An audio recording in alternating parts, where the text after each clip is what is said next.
Okay.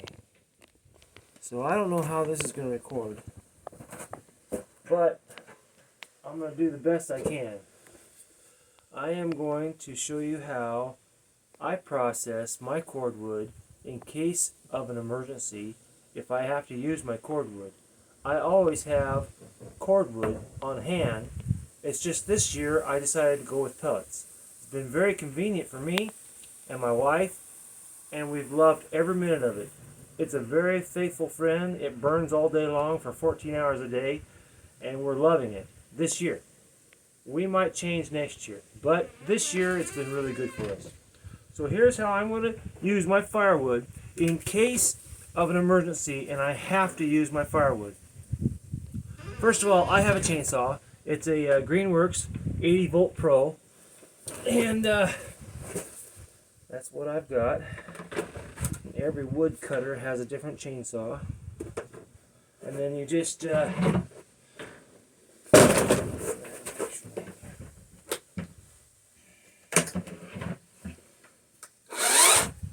that's my chainsaw. So I'm going to show you how I cut my wood.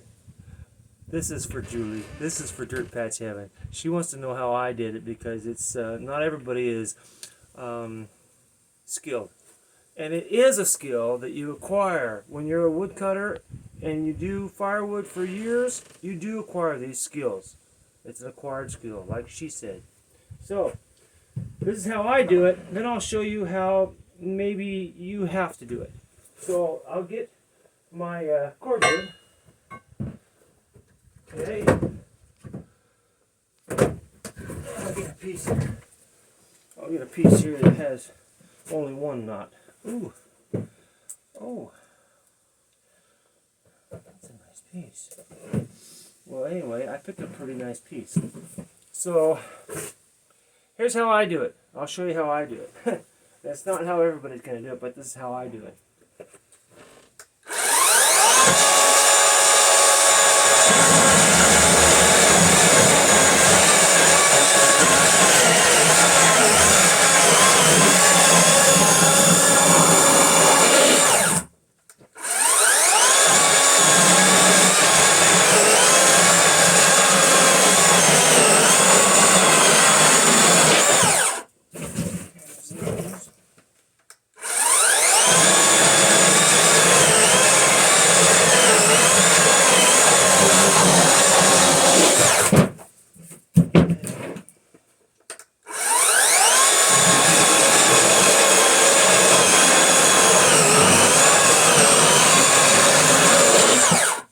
That's how I do it.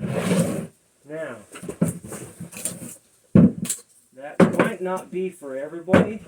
Okay, that might not be for everybody, but that's just 1/4 round. That's all it is. Now I'm going to do what I think is maybe for everybody. I put together this jig this morning, and basically it's a sawbuck. You put the jig on the flat surface. I used this top that came from the wood stove. It's actually a perfect cutting surface. It's got wood so it doesn't dull your chainsaw. Anyway, let me find another piece. Maybe I can find another piece that's just as good as that piece. maybe I can't. I got all this fir. Pretty junky wood. That's what decided our this fir is just a bunch of green fir, and that's what decided our factor, or why we went with a pellet stove this year. Because for some reason, I just can't get good quality wood lately from anybody. So anyway, so this is called my little jig.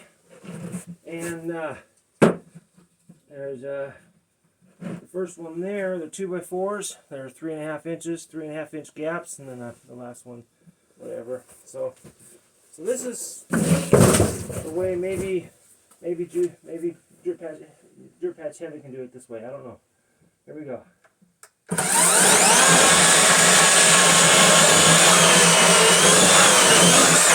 Yeah, that seems a seems a little bit better, actually. That works pretty good. And then see, 3.5 inches, that's pretty cool.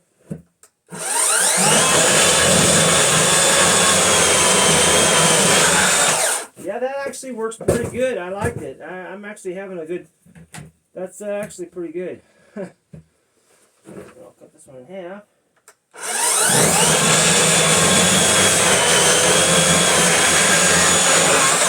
That worked out pretty good, actually. I'm pretty impressed with that. All that is just a jig, you know. It's just a couple of...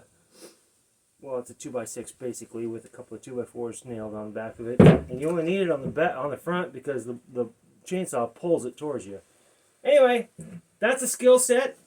And now I'm going to show you how I chunk it. Okay? There we go. Now to chunk it, you basically just put your nice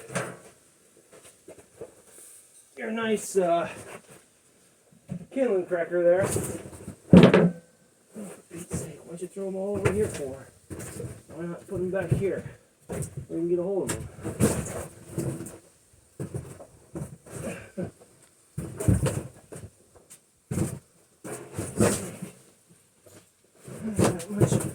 Not much room in my woodshed, but this is where I do it.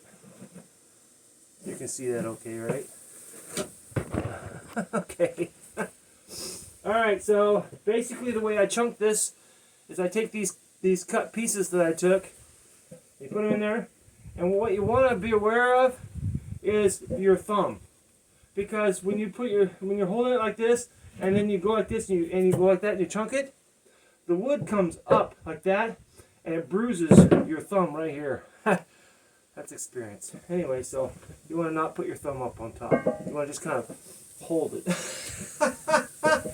That's me talking from experience. Anyway, so it's really quite easy. You just hold it. It's pretty nice because you're not hitting anything but the wood. And this stops it. It's really nice. That way your blade's not getting dull. It's called the kindling cracker. I agree with Dirt Patch Heaven. It's a lot of fun. It's really quite easy.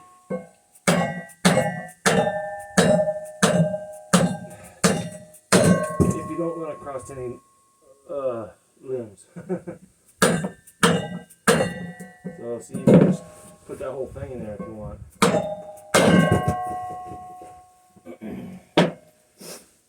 Yeah.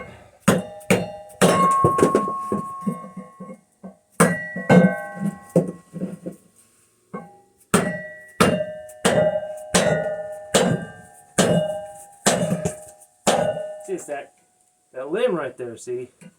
That knot.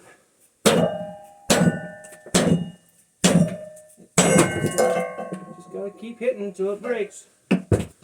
That's how I do it. That's how I chunk my wood. It's really nice. It's actually pretty enjoyable. I like it. It's same as her husband. He likes it too. It's kind of therapeutic, actually.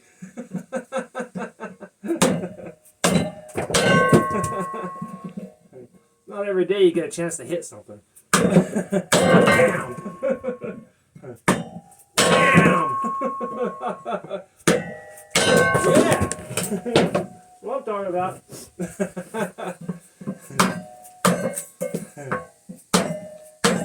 There you go, yeah, see? Putting that thumb up there. You don't want to put your thumb on top. You want to keep your thumb underneath.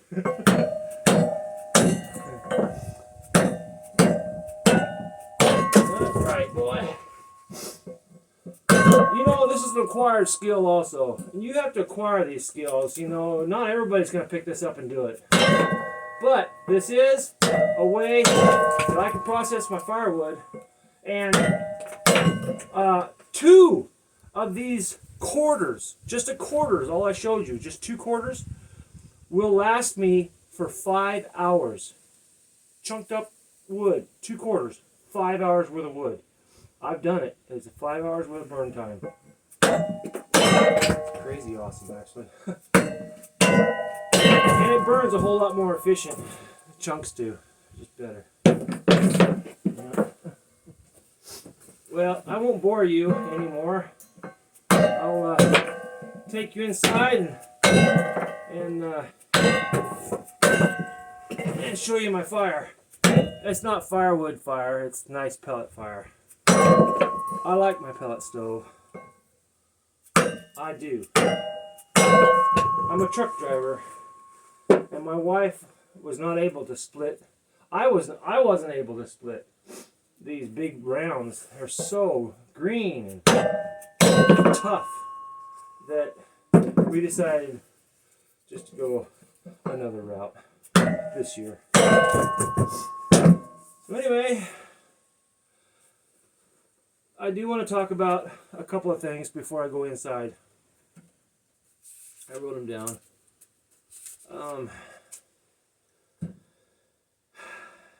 Well, we've been burning pellets now for 71 days, since November 19th, 2022, last year. And it's been really nice. And we've only used up one ton. That's 50 bags. Well, 50 bags plus these days. So we're working on our second ton, but we've got lots of pellets left over. I mean bags of pellet. Now, I did have to clean out the stove yesterday morning. It had a lot of white fly ash buildup inside the stove and the pipe, the 6-inch pipe. So I took my vacuum and my dry vac, the shop vac, and I vacuumed out the fly ash, and it was really easy. Just a few moments and I was done. Put the lid back on, and it's pretty easy. It's a pretty easy stove to maintain.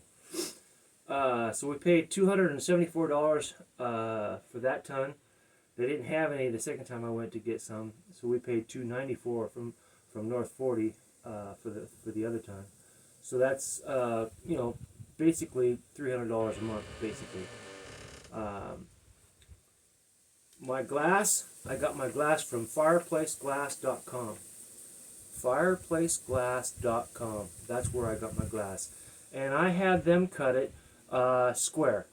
And it was 5 and 13/16. Just square. I did that on purpose, just for me. You can have it cut any way you want, just as long as it fits in that groove. And that's it. That's all I wanted to tell you. Just wrote it down so I'd remember to tell you. What was that again? Fireplace glass. That's right, boy. So anyway, I thought you'd like this, Julie.